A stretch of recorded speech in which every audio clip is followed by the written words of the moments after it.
Well, guys, do I have some exciting news for somebody who wants to dip their toe into hunting dangerous game in South Africa, in the Cap River Valley, with myself and my team.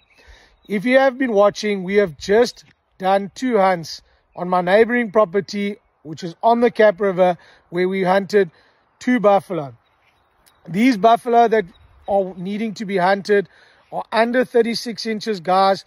They can be hard, they can be semi-soft. It's a true buffalo hunting experience.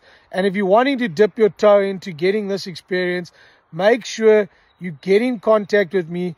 We'll have 4 of these hunts available. It's a 10-day stay with myself in our rustic accommodation where you'll be looked after, fed well, and you're going to have one heck of a hunt, hunting a Cape buffalo.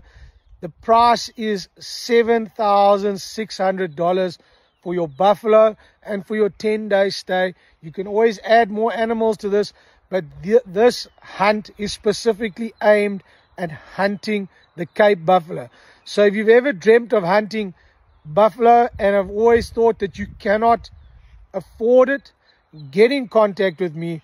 These are only 4 of these are available, and they are one-on-one hunts. We can't do 2-on-1 hunts, guys. I've tried a 2-on-1 hunt there. It's too difficult. And we are wanting the guy to get the full experience of hunting the buff. So these will be one-on-one hunts with myself and having my trackers and my team with me. So don't miss out. Get in contact with me and let's plan this trip. There are only 4 available, guys. There won't be more after this. So make sure you get in contact with me. Till later, guys. Cheers.